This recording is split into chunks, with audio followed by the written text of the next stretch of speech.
And as the ice rink faded, we opened our eyes to Wilson's House of Mirrors. A now boarded-up relic of what was a whimsical oddity veneer. I looked to the group. We never left Wilson's. We were in there the whole time. How had it been that we in fact never had left Wilson's lights and mirrors? Rather, our glimpse into our past, well, was within its mirror and glass construct. Tom looks to our group. What did I tell you? Smoke and mirrors. It's just smoke and mirrors. We shake off Tom's failed attempt at humor. And then try our best to subvert our tears and regain our strength.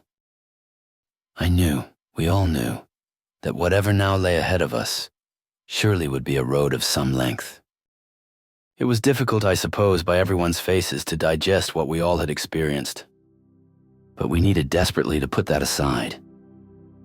I believe it was Tolstoy who once said that happiness is an allegory and unhappiness is a story. And I suppose that we'd fit somewhere between that. Our journey had shown much. Much I may never truly grasp, but I surmise that within each of us, a story still will continue to unfold, a narrative that spans far across time. For us, to see the present, and well, that person standing before our eyes, is to take a glimpse into what has been, a coalesce shaped by experiences and choices. Whereas behind that semblance resided a child, a kid of once upon, and is to be. A kid with boundless curiosity, unbridled joy, a perhaps hidden fears. What was once, I suppose, may in fact not be verily gone. Instead, it may linger, still in the echoes of escape, a memory, in some far-off land, some further plane, acting as a testament, an imprint of was and still is. Effectual, comforting avowal to the lost, and a longing wish of the would have, could have, regret of types. For within that maze of mirror and glass, a certain scent could trigger a moment, and a particular melody could evoke glee. And the past that once was, may in fact cast shadow for our eyes to see. A two-directional looking glass of a child and their latter self, a hope of what we lech for and hope to be. Wilson's melancholy loop acted seemingly as a dance between what was, what is, and what will ultimately be, a looped play reel projecting out for eternity. From a 1980s Kmart at the edge town, to a lakeside resort, off the beaten path, or a water park long closed and long forgotten, and a derelict Chuck E. Cheese nestled between in an abandoned strip mall. We all had our places, all had our stories, all were, and are. Someone once said that a story, a life story, should make you laugh and at the same time break your heart. With that in mind, perhaps Tolstoy's words were in fact correct. For we, with all our pain and all our gain, is yes, just still a story. It's the stuff of life, the narrative that hurts yet shapes us. It makes us laugh, and yes, breaks our heart. We were in agreement to leave the false cityscape, easily deciding on venturing out over staying put. In pairs, we trudged through the outskirts and eventually to its outer limits. Sam made mention of the details of things as we lurched forward. It was as if the structures in Scape went from 4K to 1080 and so forth. Our journey now had gone on for a day and a half at best guess, and had just now finally were making our way to the end of the city. We then came upon a single paved road, to then approach a long, empty tunnel stretching into the distance. The tunnel was arched in shape, with a semicircular top and straight vertical walls forming the sides, creating a strong sense of enclosure and direction. A line of evenly spaced circular light fixtures were mounted along the top curve of the tunnel, just where the wall meets the ceiling. The lights inside of it provided a much-needed illumination for our eyes as we navigated its curved confines. We then noticed a small amount of brighter light far in the distance, possibly hinting at an exit. A small, rectangular sign with reflective lettering then was visible on the right side of the tunnel. It appeared to be a safety or directional sign, though the specific text was not yet legible from the distance we were currently at. The tunnel evoked a sense of journey and transition amongst us. and the long emptiness of it inhibited a sense of movement and anticipation on reaching the other side. After much complaining of fatigue amongst the group, we then finally came to the end of the tunnel, only to see an impressive open vault door appearing to be from possibly an historic bank or secure building. The door is circular and massive in size, constructed of thick metal. It dominated the left side of the entryway, its size and robust appearance conveying a sense of impregnability. The complex locking mechanism within it had numerous thick radial bars extending from the center to the outer edge. John mutters, "Well, it's open," I shrug, and then run my hands over the surface of the door. It's textured, showing signs of age and use. Chad pipes up. "I have a bad feeling about this," Amanda utters. "And when did you not?" Deflated Chad frowns. A small rectangular sign or plaque is seen with the text unrecognizable to us all. It's visible near the center of the door. Enormous hinges are visible on the door pivots. Located on the right side of its massive entrance, further emphasizing its overall weight and engineering required to support it. As we made our way in, the air began to feel heavy. Amanda points out the interior, which was lined with what appeared to be individual safety deposit boxes, stacked in rows and columns. The boxes were a light color, possibly brass or gold-plated, contrasting with the dark metal of the door. Amanda mutters, "What do you make of this?" "Not going to even attempt to explain this," Chad mumbles.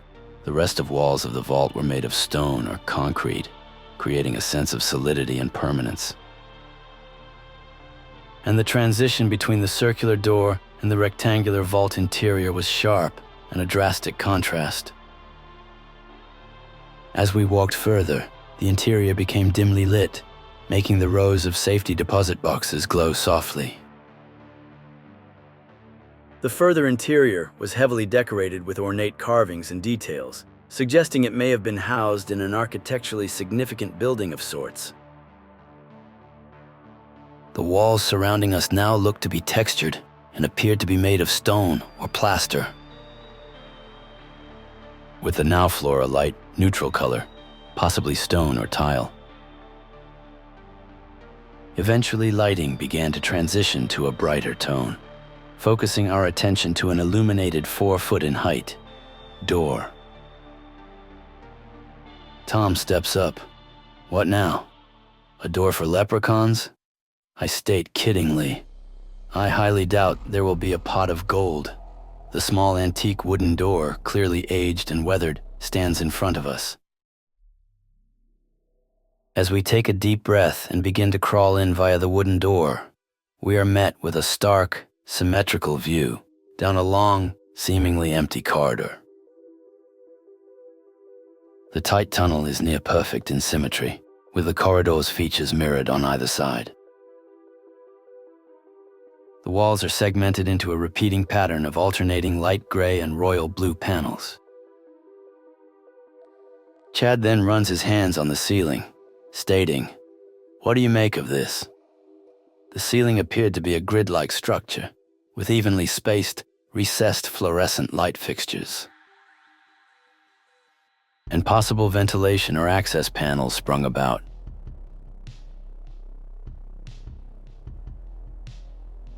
We then spot what appeared to be yet another door visible on the left side of the corridor. It was a simple light-colored door with a small rectangular window. A yellow and black striped hazard sign is affixed to the wall just before it. The hazard sign suggests the corridor is part of a larger facility. John mutters, "How many goddamn doors are there?" I shrug. We then begin to get the feeling that the tunnel may resemble a design straight out of some futuristic space module, with its construction focused on efficiency, possibly at the expense of warmth and human comfort. After we make our way to the end of the corridor, we finally exit and come upon a meticulously designed, more futuristic corridor than before, reminiscent of a spaceship interior, or a high-tech research facility. John blurts out, "Well, this is new." Our eyes pan down the length of the corridor, towards a vanishing point far in the distance. The walls are segmented into a repeating pattern of rectangular panels and appear to have screens or access panels within them. The most striking feature we notice now is a large circular opening in the midground, framed by a thick red ring. The ring appears to be a portal of types to another section of the facility. We march forward, and along the corridor walls, there are various doors or panels with different markings and labels. These labels include, as with the previous placard signs, was with text that was unrecognizable to us. Tom utters, "Any clue on what that means?" The group collectively shrugs. I was left wondering on the importance, although we had come across endless examples of unimaginable spaces. This one, however, felt different. It felt real. It pulled a sense of advanced technology, scientific research, or space exploration. The clean lines, bright lighting, and symmetrical design was a deep contrast to anything before it. And the various strange labels and markings suggested a specific but unknown purpose. We are only left to imagine the activities that might have taken place here. I was getting the sense that we now were potentially peering behind that proverbial curtain of this mad place. And a thought now occurred to us all, that we may not in fact be underground, but rather someplace else entirely. The doors begin to transition, now appearing to resemble hatches. One might see on a submarine or space shuttle. We duck into one of the various hatches to then be met with something that, well, floored us.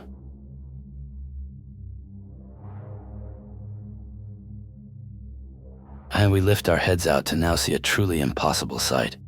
A curved panoramic window seems to envelop us into a breathtaking vista, delivering something truly unsettling. The view out the enormous glass window seemingly showed a colossal swirling planet backdrop to a black canvas of space. The swirling patterns of the planet seemed less atmospheric and more like the skin of some colossal cosmic beast. Its mottled surface hinted at unimaginable scales and depths.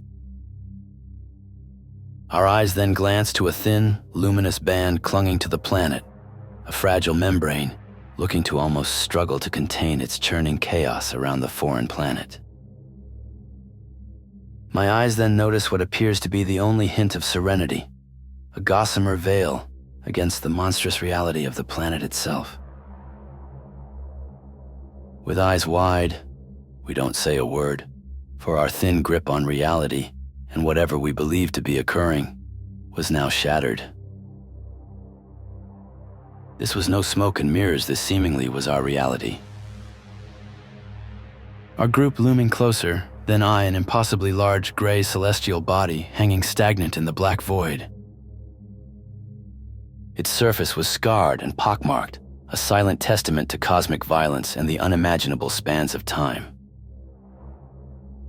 It's impossible to gauge the true size of what we were witnessing, but its sheer dominance in the frame suggested something gargantuan, something that dwarfed us, the observer, in this ship of types we apparently were in. The cold, dead of the now new scape felt oppressively close, as if it could reach out and consume everything in an instant. Trying our best to rectify all while continuing to receive our eyes notice, a sliver of another world in the distance, a crescent moon, starkly white and eerily desolate. Offering no comfort, its barren surface reflected a cold light of a distant unseen star. It was a reminder of the unforgiving vacuum just beyond our vantage point. Chad mumbles, We're in a freaking spaceship. How? What? Why?" We deepen our glance to the interior of the spacecraft. It is a lecture in cold functionality. Dark panels, punctuated by recessed lighting. with seating looking to be utilitarian, hinting at a purely functional purpose, devoid of any comfort or luxury. The prominent window gleamed its mind-numbing view upon all surfaces of the sleek interior, as well as being a constant reminder of the fragile barrier between us and the lethal expanse beyond. It felt as though the light itself in the room was struggling against the oppressive darkness of space, creating an unsettling dance across the metallic surfaces within. It seemed to writhe and deepen, hinting at unseen mechanisms and hidden dangers lurking just beyond the edge of our sight. There's a profound sense of isolation now apparent amongst us, truly, and in all sense of the imaginable and unimaginable, a fragile bubble against the backdrop of an indifferent and hostile universe.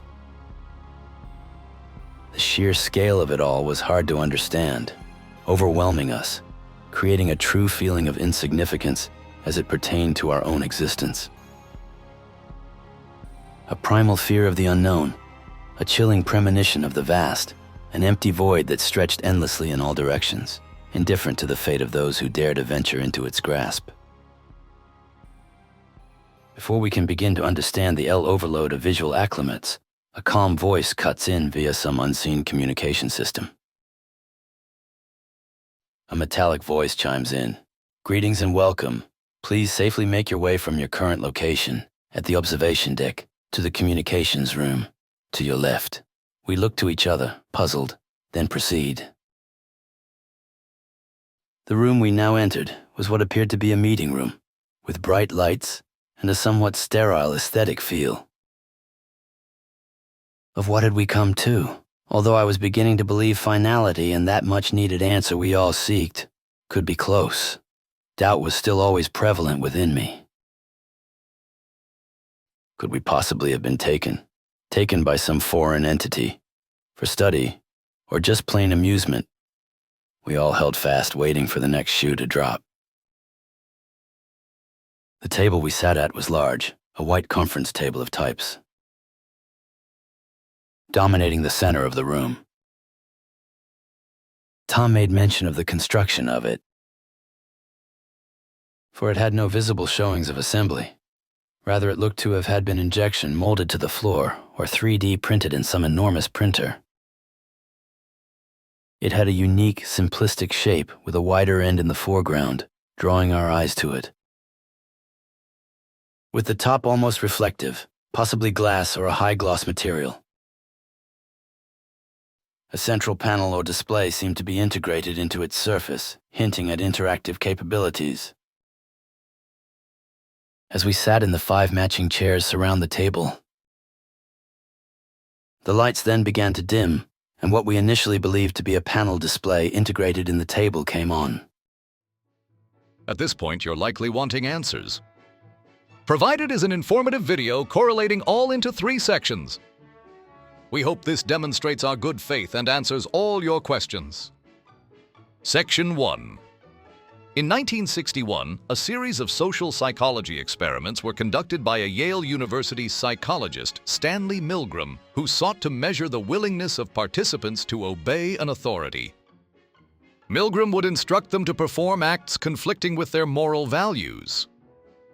His experiment entailed this. The experimenter would order the teacher, the subject of the experiment, to give what they believed to be a painful electric shock to the learner, who was actually an actor. For each wrong answer, the subject would conduct these shocks that would increase over the duration of the experiment. Though in reality, there were no such punishments. Being separated from the subject, the learner who is in on the experiment would set up a tape recorder integrated with the electroshock generator. It would play a pre-recorded sound for each shock level. Interestingly enough, the experiments unexpectedly found that a very high proportion of subjects would fully obey the instructions, with every participant going up to 300 volts, and 65% going up to the full 450 volts. Section 2 Maze experiments. Known relative to their application in psychology experiments, mazes are used to study learning and memory processes in rats. Researchers use such applications to understand how the brain stores memory and how rats learn spatial information. Want to know more? Edward Tolman, while conducting one of his various experiments, placed rats in a maze to then observe how they navigated to a goal box. Tolman's experiments showed that rats could develop mental maps of the maze, even without immediate reward. Want to know more? The use of rats also have been implemented in the conduction of training. Specifically, tasking rats to run through a series of mazes to find food. Tolman would then apply slight deviations to his network of paths slowly over time, shortening its overall length. The deviation soon would become evident in his subjects, whereas now the rats would run into the constructed walls and make a kerplunk sound. Hence, Tolman would name his experiment the Kerplunk experiment. Neat, right? Now you may be asking, what maze experiments can teach us? Well, they can help in the understand of animals and how they learn and remember. Furthermore, maze applications aid in the understanding of how the brain stores memory. Memories we can glean and learn from.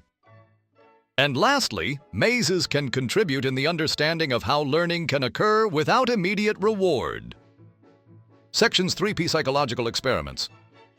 Our team of researchers believe that the study of childhood trauma is paramount in the understanding of intelligent beings, often focusing on assessing long-term effects of abuse or neglect on mental health, brain development, and stress response. With prominent studies like the ACE as a cornerstone, our researchers initiated their own research studying this link between childhood trauma and various health outcomes later in life. By using techniques like fMRI, we observe how individuals with a history of trauma react to stress cues, particularly in regions like the amygdala. Administered through our unique psychological assessment nexus, our findings help in the understanding of life forms from all inhabited environments. With our systematic approach to brain imaging studies and amygdala reactivity, our research shows us that when heightened activations in the brain region associated with fear occur, predicting indicators can be observed. Thus, administering exposure to our subjects to threatening stimuli help with research in predicting indicators, furthering in the understanding of one's sensitivity to these potential future threats. This concludes the Section 3. Now at this time, you may be asking yourself, what does this mean for me, him, her, and I? It is with a deeply profound endearment that I am authorized to announce to you your completion of Homo sapien Inquest Disquisition 401B. Please note that test involvement was of fictional character and nature. Safe passage to the third planet from the Sun. Fifth largest planet in your solar system located between Venus and Mars will commence shortly. As I'm sure you've antiquated by now, you are not in the clutches of the dreaded traffic authority. Rather, we are mere travelers in the vast cosmos tasked to gain research and insight on inhabited planets. We gather that this experience may have amplified the very thing we here look to study. Therefore, your time here and any memories of it will be redacted for your well-being. We applaud your steadfastness during what could be considered trying times, and thank you for your cooperation. And then a flash was seen. Hi. Well, myself. That's funny. So my therapist suggested that I keep a journal. And this year's my first entry. Here we go, entry 1. I slung my gym bag over my shoulder and left my apartment. It was a short walk, and the weather was perfect, so I decided to hoof it. On the way, my phone buzzed with calls from my family, my parents and sisters. They'd decided on a family reunion, of all places, back in Diamond Cove, a place I hadn't seen since I was a kid. Engrossed in the ensuing family group chat chaos, I approached a crosswalk. Call it a lapse in judgment, a moment of distraction, or just plain stupidity. But with my eyes glued to my phone, I stepped off the curb before the light had changed and the crosswalk was clear. Everything that followed was a blur.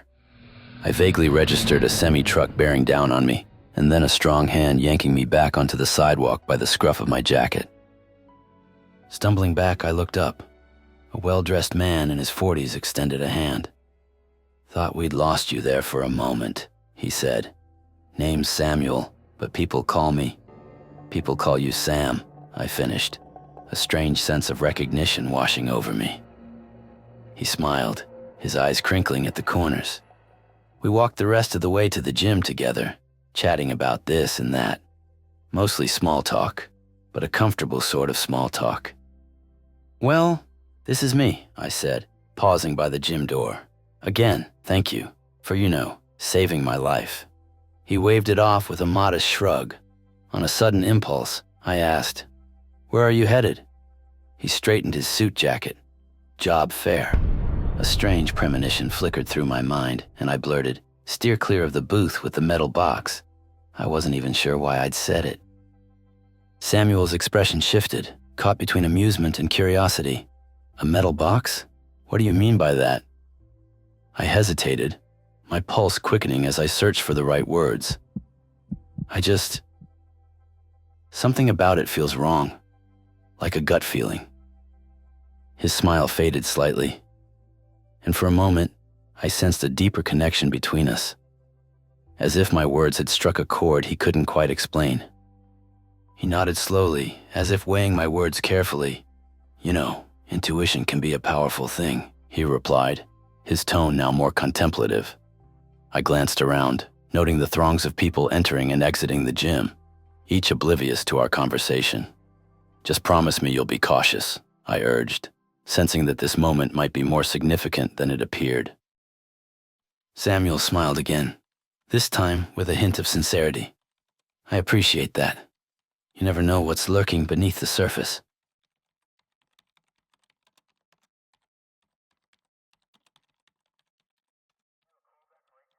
Sergeant, what do you make of this? What was the date of the post? May 10th, 2006. Do you believe all this? No. Shouldn't we at least submit a 1042?